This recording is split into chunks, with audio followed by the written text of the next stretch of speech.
marka aynu aroosanayno sidee baa lagu labisaa inanta ama gabadha caruusada ah waxa laga yaabaa in kolka hore loo xiri jiray taash madaxa uun u banaan yahay iminka way ka sii daraysaa oo mid ilaa cududu ay banaan yihiin ayaa inanta loo xiraa kolkaas jirka inta banaana xinna ama cilaan ayaa loo mariyaa si loo sii arko hool la soo kiriyay oo hotel ah ayaa inantii la keenaa ugu yaraan 500 oo ruux oo rag iyo haween bale ayaa halkaasi jooga hadiise intaas loogu simo waa ay cayma lahayd waa la taswiiriyaa markaas social media la geenaya kumanaan kun oo aan xafladda arooska joogin hay'ay media joogta ayaa sawiradeeda arkaysa waxa laga yaabaa markii ay guriga ku laabato inantu inay faraxsan tahay oo ay leedahay wallahi ninkaygu waa jecel yahay maxaa yeelay xaflad shidan ayuu ii dhigay haduu ku jecel yahay miyuusan ku astureen muxuu cawradaada ugu bandhigayaa waxaan rag ah oo goobta jooga muxuuse kaga duwan yahay midka aroosaya raggan cawradaada eegtay ama raggan gabadha eegaya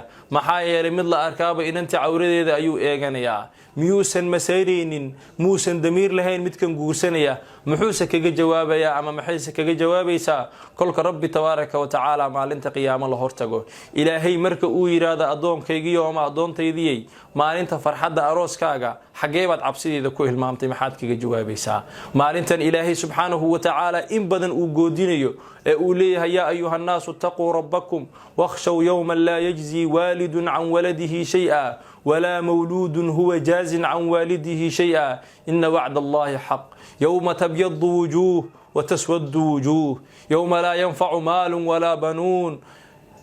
يوم تأتي السماء بدخان مبين يخشى الناس هذا عذاب أليم